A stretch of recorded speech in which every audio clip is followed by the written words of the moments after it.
Hi, I'm Laurie Santos, professor of psychology at Yale University. Hi, I'm Dr. Brian Hare, and I'm a professor of evolutionary anthropology at Duke University.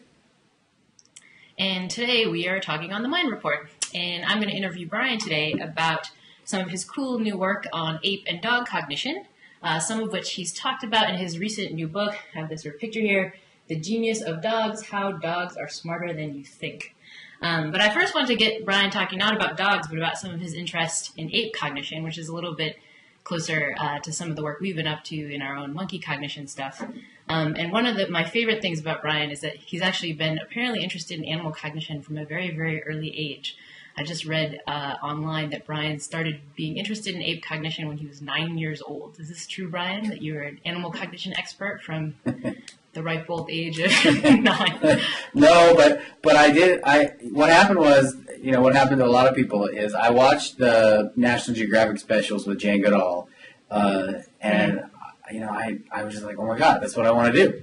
And so then, my whole childhood, I was like, I want to go and study animals in the wild. So that's sort of how I sort of got started thinking about, animal cognition, animal psychology. But wait, Laurie, tell me your origin story. You were more interested in the questions, is that right? Kinda. I started off as being really interested in the mind. I think I've always been slightly obsessed with people and people watching, and kind of observing people's minds was an even cooler way to kind of people watch and figure out what was going on under the surface. But what got me into animals was actually hanging out with monkeys for the first time. Was kind of watching them and just kind of sitting there and thinking, oh man, they're so similar to us, yet so different, and trying to figure out what that difference was kind of what got me going. Right. So basically, it's not so dissimilar in that, I was really interested in animals and I wanted to understand how they think, and I was just always fascinated with animals. And then, then I went to college and I was like, wait a second, there's a whole career where you try to figure out what's similar and different between people and animals. Sign me up. Yeah, no, exactly the same thing. And you actually started, one of the most, I think, impressive experiments in the last 20 years in the history of animal cognition. You started when you were 19 years old, challenging Mike Tomasella, right? Accusing his chimpanzees of being dumber than your dog, right? That's right. And I don't know if I think, Mike was really amazing to be tolerant of an obnoxious undergraduate asking questions and, challenging him to think about things. And, that I think all the credit goes to him really, because now that I have so give us some background on the story. So you were listening to some of his studies on chimpanzee social cognition. Yeah, that's right. So when Mike studies how infants develop, and he was really interested in the development of cultural cognition and the development of language. And he had a really interesting hypothesis about how there's some basic social skills that develop in young infants that then leads to the development of more complex abilities that allow for culture and language acquisition. So sort of some skills like reading gestures that scaffold what comes later. And he had looked developmentally and found lots of support along with lots of other people for this hypothesis. And then he went and looked at other animals to see if there was support for another prediction of the hypothesis, which is that this is something really unique to humans, and therefore we won't see it in our close relatives. And so, right. And so that's what happened, was that chimpanzees were not very good at some of these same games that kids were really good at. But then you said, that's crazy because my dog can do that. Right. So then he explained to me in a much better way what I just tried to explain to you. And I was like, well, I think my dog can do that. and he was really cool and was like, well, I think everybody's dog can do, everybody who has a dog thinks their dog can do calculus. So, what are you talking about? And I said, no. I would play fetch with my dog, and he could get, 3 or 4 tennis balls in his mouth. And I would throw one, and then he would run off to get the first one, and then I would throw the other ones, and he wouldn't know where they went. And he would come back and look at you and bark incessantly until you sort of pointed in one direction or the other, and then he would run off in the direction to look for the ball. And so he said, all right, so you're pretty serious. Why don't we do some experiments? And that's how it all started. And Mike accidentally became a dog researcher. Much to the embarrassment of all the chimpanzee folks who were kind of embarrassed because, of course, you found that the dogs can do this, right? So they can pick up on human cues. Yeah, so that was that was the fun thing was that we did the first study when I was still an undergraduate with Mike, and I went home because I was from Atlanta, and I was at Emory, and I went home and played the pointing games, the gesture games with my pet dogs in my parents' garage. Mm-hmm. And we found that, not only do they read human gestures, but that they were doing it in a really flexible way, that they passed a bunch of the tests and the controls that had been run with kids that then people concluded kids were doing something really sophisticated. So that was the big surprise. And in that way, their dogs are very different than chimpanzees, right? Because chimpanzees don't do so hot in terms of reading human social cues. Yeah, so a chimpanzee or a bonobo or any other great ape, or actually primate for that matter, you play these same games, and they can be trained to solve these types of problems over time if they play them over and over again. But what was really remarkable at dogs was that they really spontaneously were solving these problems, and they were showing a degree of flexibility that we just didn't observe in our closer relatives. Mm-hmm. And so this kind of led you to be interested in the question of like how dogs got so good at that. And you and your group kind of have a nice hypothesis for how this works, right? Yeah. So then what? Two things happened. One is I think there's another group in Hungary that independently had sort of discovered the same thing, led by Adam McCloskey. And because two different groups found the same thing, essentially, then everybody sort of got excited about studying dogs. And there's sort of been in the last 10 years, I think we've learned more about dog psychology probably in the previous century. And, that's, of course, what we try to review in the book is what all the stuff we've learned. So one thing is people got really excited about dogs and finding out, sort of what are some of the other cognitive skills that they have. And the second thing that happened was I got really interested in understanding the origin of the flexibility we saw in these social skills. So I went off and tried to figure out, basically, is this something that, that dogs learn slowly and that it's because they have so much experience with us, or is it that it's something that they kind of have inherited because they're canids, or, that it's just something about being wolf-like that allows them to do this, or is this something that happened as a result of domestication? And that's what led you to head from your mother's garage off to Siberia to do something. That's right. Talk about Mike didn't know he was going to be a dog researcher, and I did not know I was going to end up in Siberia at any point in my lifetime. So. All right. So tell our listeners what's in Siberia. Why there to look at dogs? Well, basically, probably one of the most important behavioral genetics. Let's even be more extreme than that. The most important behavioral genetics experiment. Apologies to the Drosophila folks. The most important behavioral genetics experiment was done by a Russian scientist after World War II. He started to experimentally domesticate a population of foxes, but he did something even better than that, which is he also kept a control line. So he had one group that he selected to be less aggressive and interested in people. So basically, the friendly foxes he bred together for over 50 years. And then he did the same thing with the control foxes, bred them and kept them in the exact same situation, except for he did not breed them to be friendly towards people. And then he could directly compare the results of his selection experiment. And the fun, shocking finding is, of course, the foxes that he bred to be friendly, well, they became friendlier. But more than that, they showed a bunch of surprising morphological changes, physiological changes, and even in some cases some developmental changes in terms of how their behavior developed that he did not select for. He didn't try to select for the experimental foxes to have floppy ears. He didn't try to select for them to have curly tails or for them to develop their fear responses in a very different way than the control line.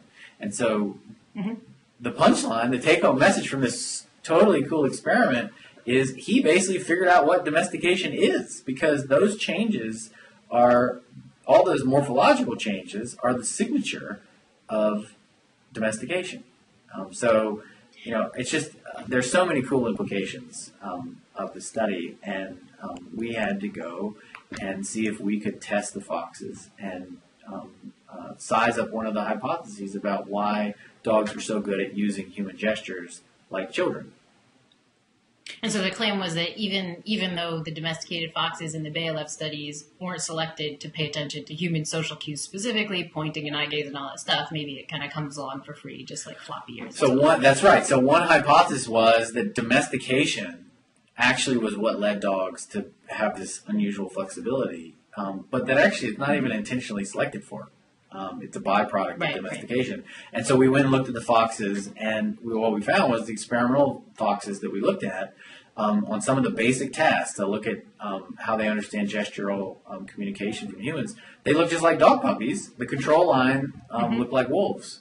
And wolves, what we found were, when we did the studies with wolves, and actually Adam McClosky's group too, and some other people subsequently have found that wolves aren't really as flexible or they're not as skilled at spontaneously using human gestures. So that seems to support this idea that maybe as part of the suite of traits that comes along with domestication, dogs actually not only did they get friendly, but they got smarter in the sense that they could use humans as tools by paying attention to what we're trying to communicate to them.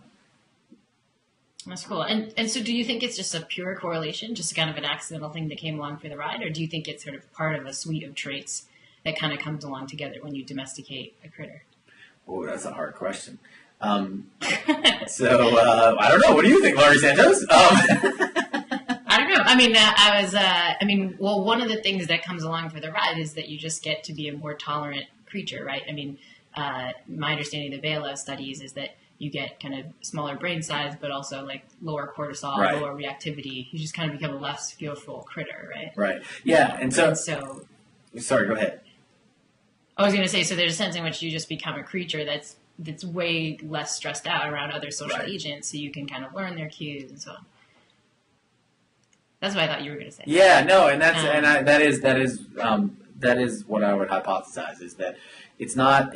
So when I say that the foxes got smarter, really what I mean is that there was a constraint on their ability to use human gestures that was lifted.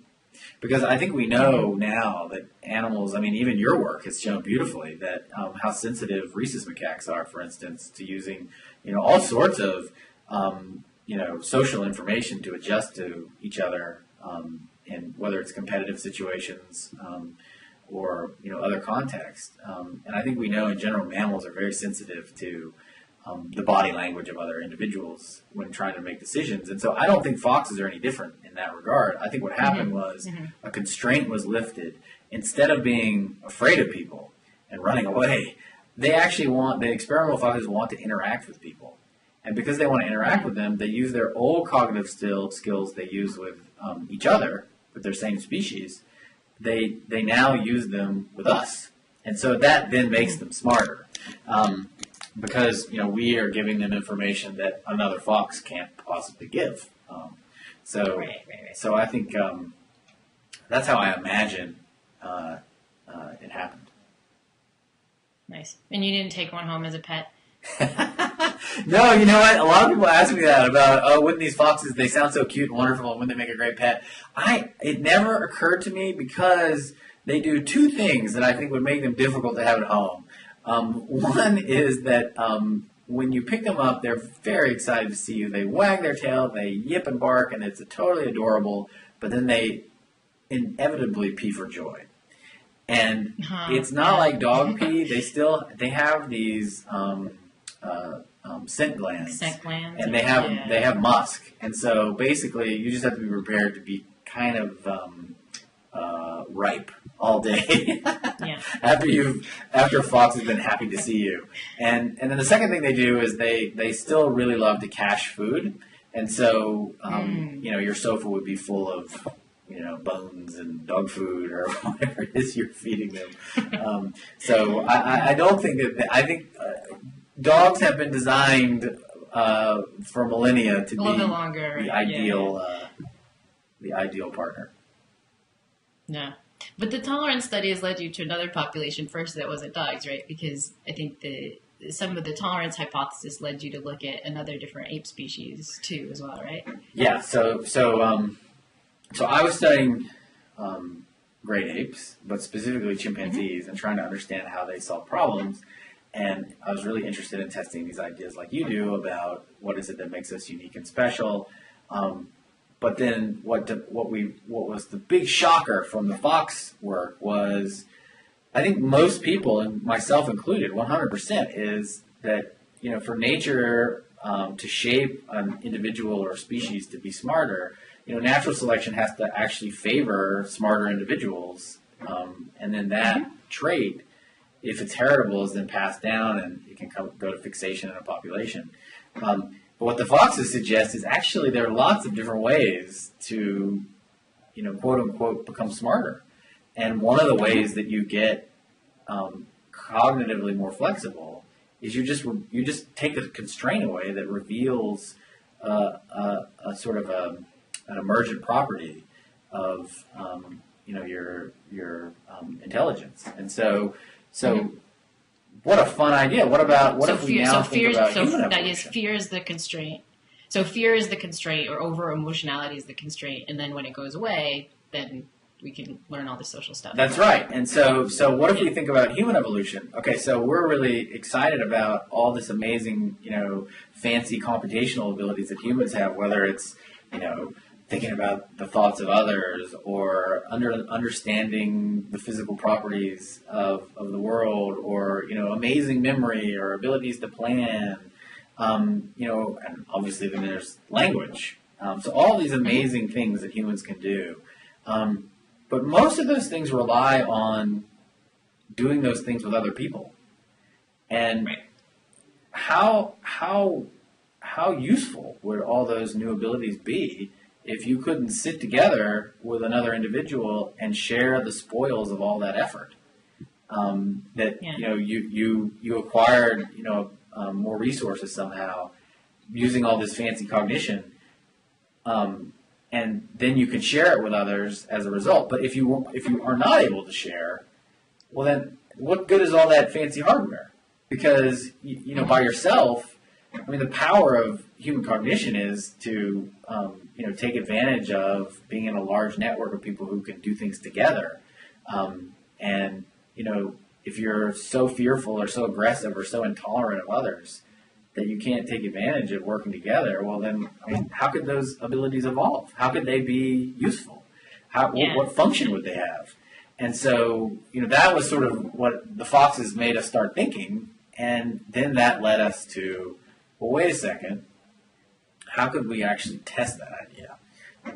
Obviously the best thing to do would go to get a baby Homo erectus or a baby Neanderthal. Right.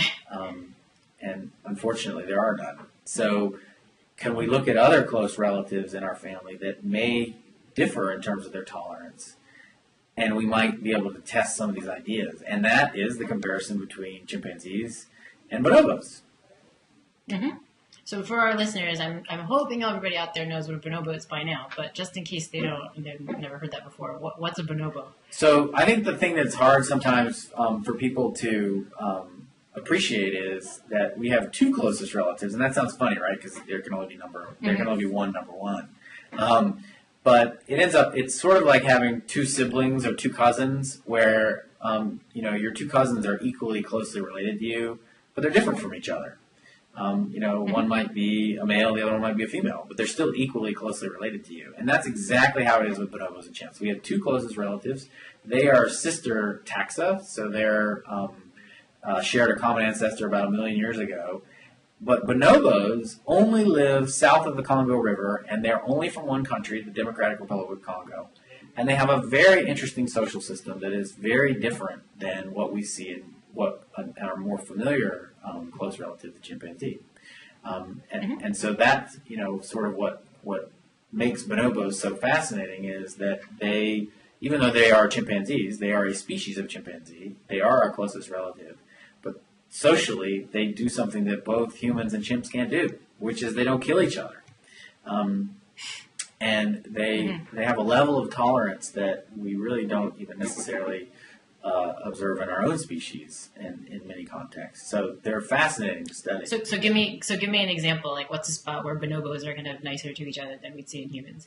Well, what I think the number one thing that's interesting about them is, whereas chimpanzees are sort of your archetypal, mammal, you have males are larger and they tend to be dominant, and they tend to be quite aggressive with each other and with other individuals in the group, and they actually will go and work together to raid neighboring territories of their neighbors, and and actually work together to kill their neighbors, take their territory.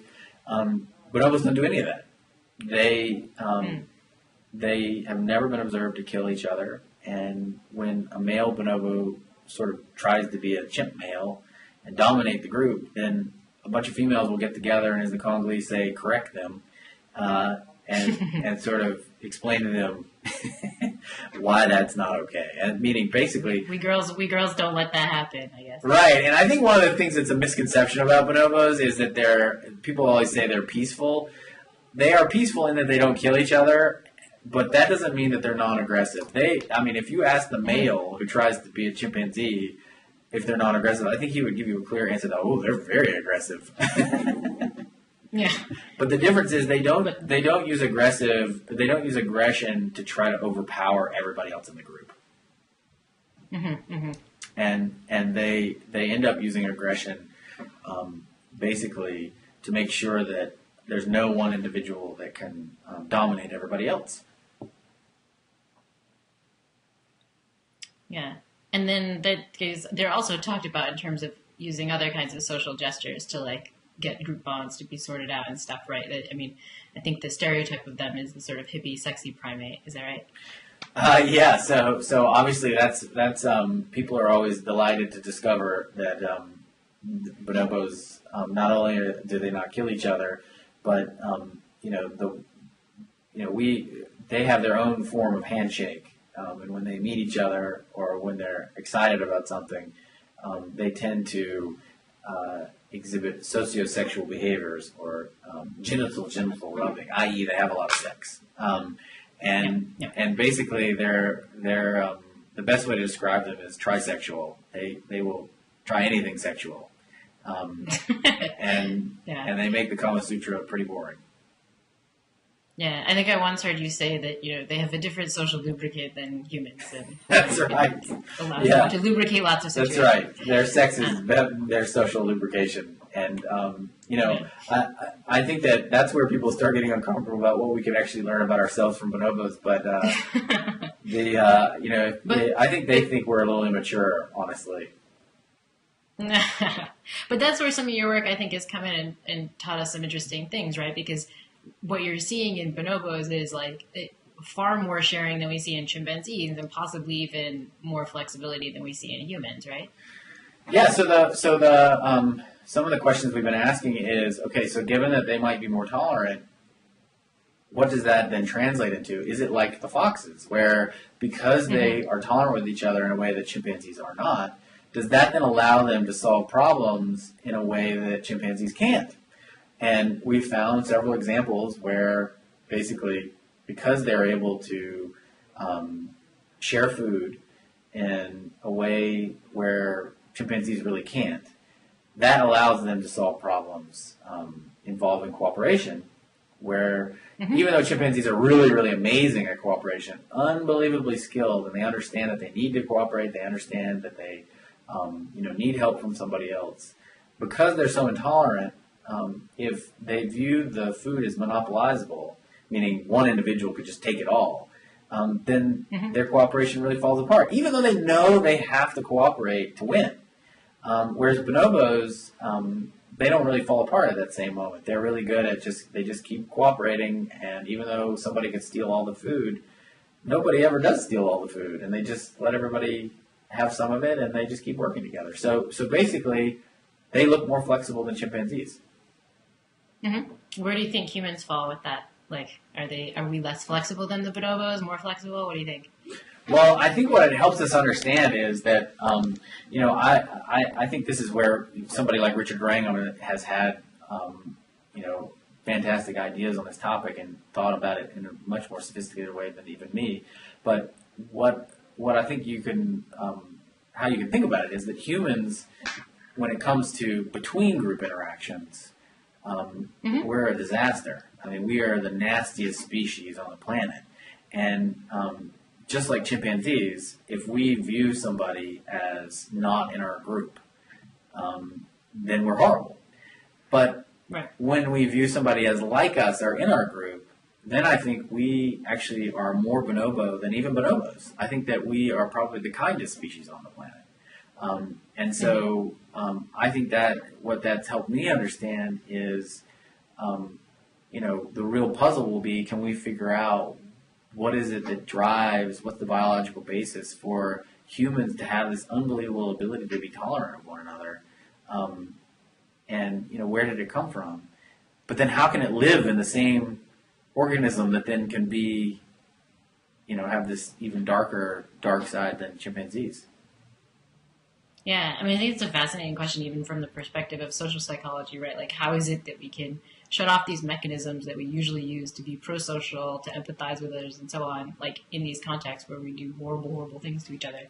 Well, I think, and I absolutely, the other thing I really I found fascinating is a lot of times when I'll tell the story about the xenophobia and the lethal aggression that field workers have observed, people like David Watts and John Matani and Richard Wrangham and Christoph Bosch and Jane Goodall, all these people in the different, Toshi Nishida, all of them have observed chimpanzees killing each other in a pretty systematic way over many decades of collecting this data. And I mention their names just because it's such hard work to observe this that I couldn't claim that that it was mine, and I have to make sure that people recognize how hard they worked for me to be able to say that. But the one of the things. But it's also worth just knowing that so many. I mean, it's not just one chimpanzee society that's been observed doing this, right? I mean, I think folks thought initially it was provisioning or something crazy about Gombe when they first saw it, but no, it's chimpanzees full stop. Right, and across different field sites that have different levels of influence from humans, the same pattern is seen. And in fact, that's where John Matani and David Watts' work in the last 10 years has actually just put the nail in the coffin, because they work in a relatively remote place where there's very little human interference, and you have the most evidence of lethal aggression, where this group at Ngogo has killed 28 individuals in the neighboring group over a 10-year period. But one of the things that's been most striking to me is you tell people about chimpanzees this way, they say, oh, they're horrible. Chimpanzees are horrible. And I'm like... You have to remind people, like, did you miss World War II? I know, exactly. You're like, wait a second. Rwanda.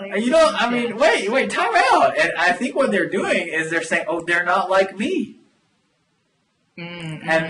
And so I always try to, at that moment say, well, I think, chimpanzees are just like people. They are wonderful. They care about each other. They have these relationships. They work hard to protect each other. And they have strong family bonds and very complicated social lives, but they have a darker side, like people. And so, you wouldn't say that all people are evil and bad because there's a darker side, because look at all the good stuff that people do too. But then at the same time, that's then where bonobos become remarkable, because they don't have a darker side, really. And what species could be more exciting to understand than the bonobo, and understand what is the biological basis of this really amazing phenomenon that of all the apes, they are the only ape species, including our own, that doesn't kill. What is that all about? How could that be? Especially when you find out that they're nearly genetically identical to chimpanzees. Right. And so why did it take so long for people to get into bonobos? Like, why has it been all chimpanzees all the time for most of animal cognition work and even primatology stuff? Well, I think part of it is just a historical fact that bonobos were discovered very late, and they weren't even discovered the way that all the other ape species were discovered. Somebody actually brought one back to Europe or America and put it in the zoo. Bonobos were actually discovered by looking at their skull. And there was a collection of wild bonobos that had been shot and put in a museum, and Hal Coolidge, who actually founded the World Wildlife Foundation, he was going shuffling through this box, and he picked it up, and he said, "My gosh, that's not a chimpanzee." And he knew because the sutures on the skull were fused, but it was the size of a juvenile chimpanzee skull. And the sutures being closed meant that even though it was the size of a juvenile, it couldn't possibly be a juvenile. It had to be an adult. Right. And so he knew he had a different species. So that's how they were discovered, by looking at their skull. And then they only come from one country, Congo. Democratic Republic of Congo, and of course it's been a very difficult place for people to work consistently, and it's a francophone world. I mean, a francophone country where French is the main European language spoken there, and people have tended to go to most people from Europe and the United States who study primatology, they tend to go to Anglophone countries, and I don't know why that is, but that is the phenomenon. And chimpanzees live in a lot of Anglophone countries, but bonobos, of course, only live in Congo.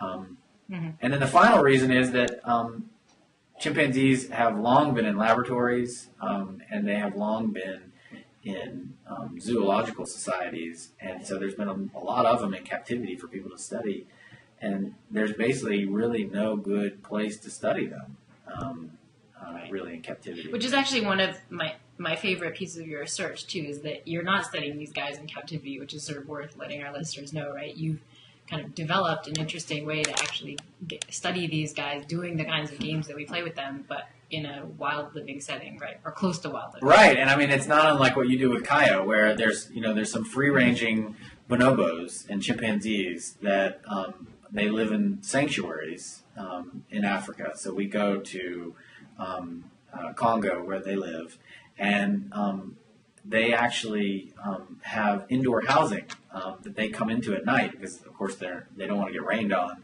So they come and they have hammocks and they get food and they like to sleep in the houses at night so they get rained on, and then they get let out in the morning.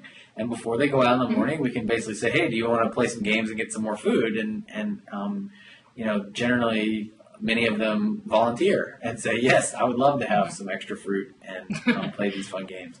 And they love it. And then once, an hour or so later, they play our game, and then we let them back out to the forest. So I think it's a really different way than the traditional, let's put if I want to study bonobos, I need to put them in some cages and control their lives. I think especially for the type of work we do, it's great when we have animals that can be, sort of as close to the situation they might be in when they're living in nature. Yeah, and so that's where we're going to get to the end of the interview and talk a little bit about your newest innovative experimental enterprise, not testing chimpanzees and bonobos in sanctuaries, but testing dogs in people's homes, or not you testing dogs, but dog owners testing dogs, which is the thing that I'm most excited to talk to you about today, which is your newest enterprise called Dognition. Do you want to talk? It's an awesome name that people often ask. We're going to do Catnition and Fishnition and all these things, but don't forget about but tell us what Dognition is. Kidnition. So what was the inspiration behind Dognition? Well, when we opened the Duke Canine Cognition Center, we had a huge response from the local community here in Durham and Chapel Hill. And we had over 1,000 people sign up to volunteer to bring their pet dogs in to play games. And again, the hope here is to have animals sort of in their natural environment. And we have I have access to 1,000 dogs, and no dog is living in a cage. I don't have to pay a vet bill, right. It's really nice. So 1,000 people volunteer, and that sounds like a lot, but in the United States, there's 70 million dogs that are pets in people's homes. And so the punchline is, there's really been a revolution in our understanding of animal cognition. You've played a big role in that. I think the people who study dogs have learned a lot from your work on primates. And in general, the field of animal cognition's really been doing very well in terms of discovering really fun, cool phenomena.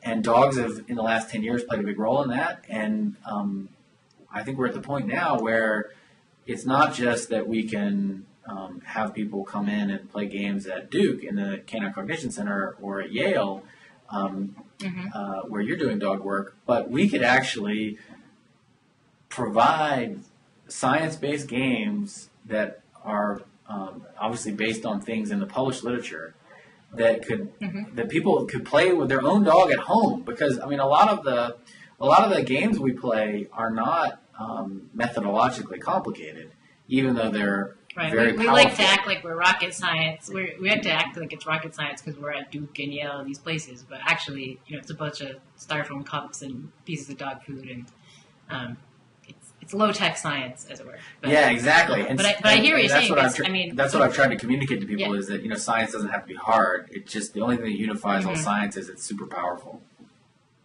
Yeah.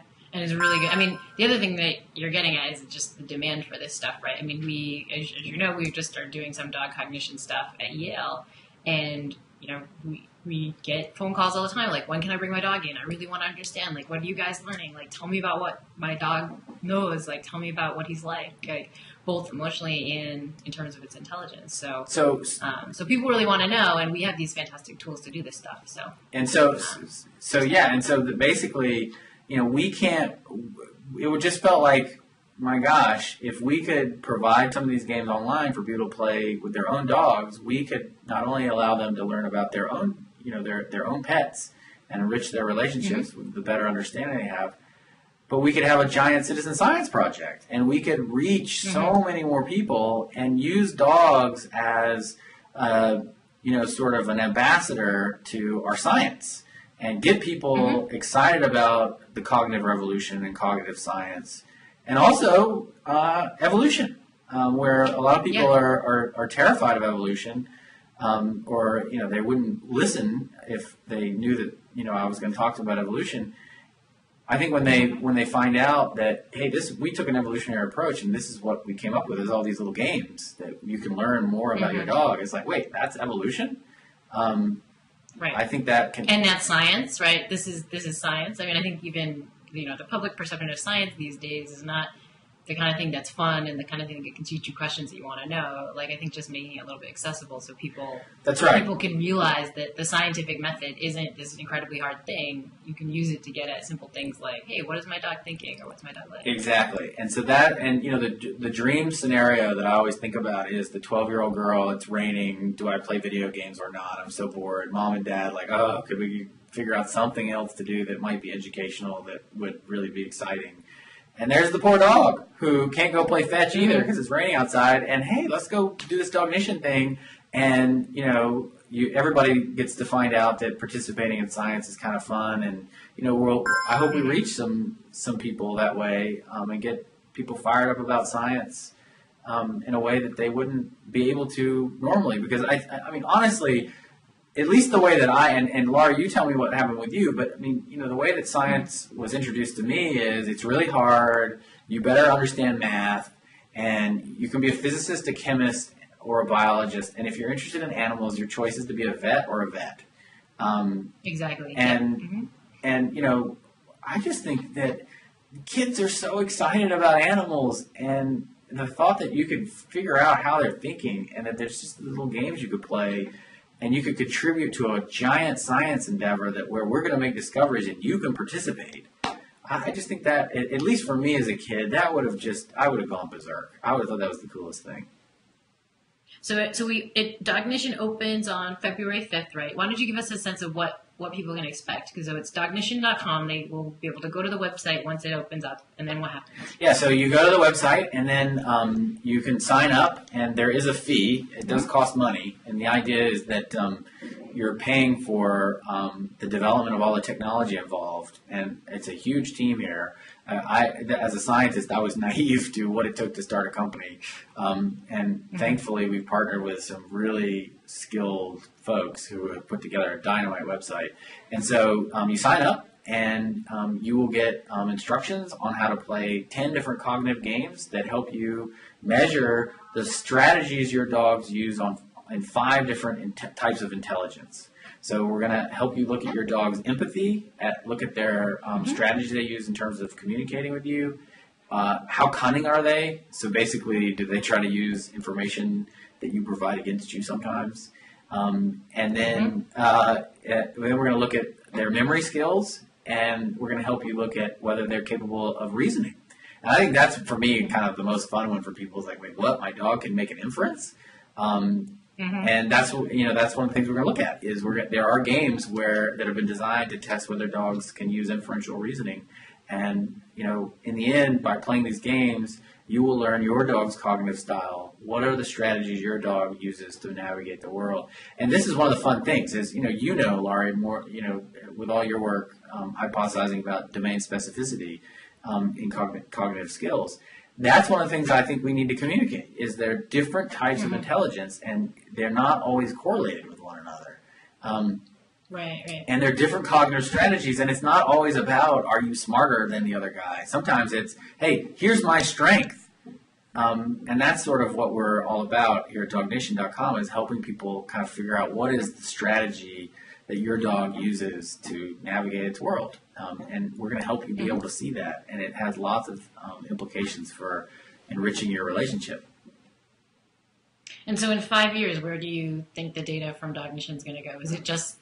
Do you hope it's just going to be kind of a cool website where people can learn about their dog, or do we think? So I have three goals with this. One is outreach, get people really excited about science, and we talked about that. The second goal is discovery. So I want to make big discoveries together with a scientific advisory board, which you're on, of course. And and I want to discover things that we couldn't get a grant to go out and find the answers to. So, for instance, breed differences. People are really curious about do breeds have different cognitive abilities.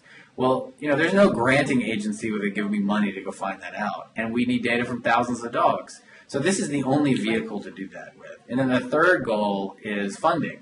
And, we're going to be, successful, and we're going to then be giving back to the field of animal behavior and hopefully funding research, just like National Geographic Society does, or just like other foundations like that support animal research, because it's an area that could use some help. Right. You don't have to explain that to me. I know. Cool. So it launches. So it's so we launch on February 5th. Is that right? Which is the same day that the new book comes out. I'll put it up again as we finish, which is The Genius of Dogs, Brian's new book.